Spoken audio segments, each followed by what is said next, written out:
భీష్మ ఏకాదశి అత్యంత పవిత్రమైన రోజులలో ఒకటి మరియు ఇది అత్యంత శక్తివంతమైన మరియు ప్రసిద్ధ శ్రీ విష్ణు సహస్రనామ స్తోత్రం యొక్క మూలాన్ని గుర్తించడానికి జరుపుకుంటారు. ఈ రోజున కురు వంశానికి చెందిన, సుమారు 5000 సంవత్సరాల క్రితం, వృద్ధుడు, తెలివైనవాడు, అత్యంత శక్తిమంతుడు మరియు అత్యంత నీతిమంతుడైన భీష్మ పితామహుడు శ్రీ విష్ణు సహస్రనామం ద్వారా శ్రీకృష్ణుని గొప్పతనాన్ని పెద్ద సోదరుడైన యుధిష్ఠిరునికి వివరించాడు. మాఘమాసంలో శుక్లపక్ష ఏకాదశి విష్ణు ప్రీతికరమైన మహాపర్వం. ఈ రోజున నారాయణార్చన, శ్రీవిష్ణు సహస్రనామ పారాయణ, జప ఉపవాసాదులు విశేష ఫలాలను ఇస్తాయి.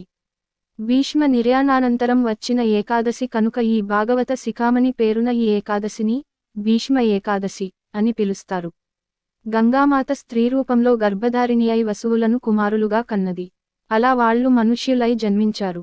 జలరూపంలో ఆమె వాళ్లను మళ్లీ తనలోకి తీసేసుకున్నది. అంటే గంగాదేవి జగన్మాతృ స్వరూపిణి కాబట్టి ఆమె గర్భవాసాన జన్మించిన తరువాత ఎవరికీ పాపం ఉండదు. అయితే ఏ కారణం చేతనో ఆమె గర్భాన 8వవాడుగా జన్మించిన భీష్ముడిని ఆమె గంగలో పారవేయబోతుంటే ఆమె భర్త అయిన శంతన మహారాజు ఆమెను వారించాడు. అందుకని ఆ పిల్లవాడిని ఆయననే పెంచుకోమని అప్పగించి ఆమె వెళ్ళిపోయింది.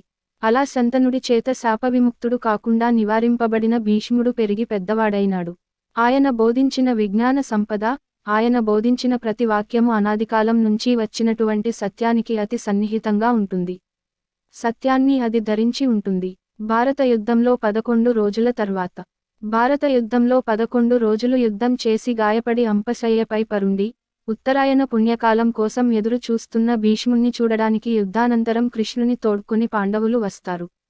ఆ సందర్భంలో శ్రీకృష్ణుని చూసి భీష్ముడు చేసిన స్తుతిలో భాగం ఈ పద్యం. శ్రీకృష్ణ పురస్సరులై పాండవులు భీష్ముని దగ్గరకు వచ్చిన సమయంలో అనేక రాజర్షులు, దేవర్షులు, బ్రహ్మర్షులు శిష్యసమేతంగా వచ్చారట. భీష్ముడి ప్రత్యేకతలు. అసలు భారతంలో భీష్మునిది ఒక ప్రత్యేకమైన పాత్ర. శీలంలోనేమి, శౌర్యంలోనేమి, నీతిలోనేమి, నిష్ఠలోనేమి భీష్మునికి సాటి భీష్ముడే. చిన్నతనం నుంచి ఆయన త్యాగపురుషుడే. తండ్రి కొరకు స్వసుఖాన్ని, రాజ్యాన్ని అన్నీ వదులుకున్నవాడు భీష్ముడు తప్ప మరొకడు లేడు. యయాతి పుత్రుడైన పూరుడు తండ్రి చేత అడగబడి, కొంతకాలం పాటు తండ్రి వృద్ధాప్యాన్ని స్వీకరించాడు.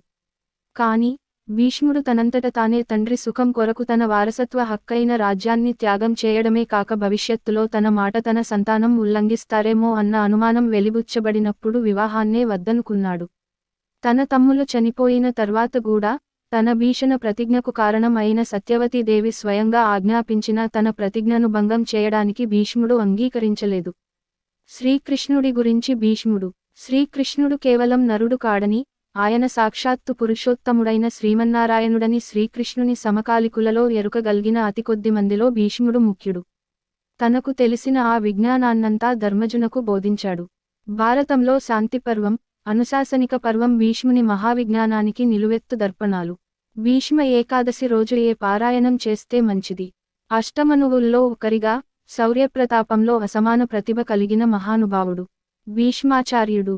కురు వృద్ధుడు, అత్యంత శక్తివంతుడు, తెలివైనవాడు అయిన భీష్మాచార్యుడు మహాభారత యుద్ధంలో నేలకొరిగినప్పటికీ దక్షిణాయనంలో మరణించడం ఇష్టంలేక ఉత్తరాయణం కోసం వేచి ఉన్నాడు.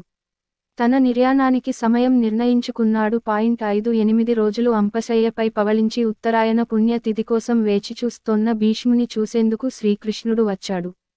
అందుకు అమితానందం పొందిన భీష్ముడు శ్రీమన్నారాయణుని 1000 నామాలతో కీర్తించాడు.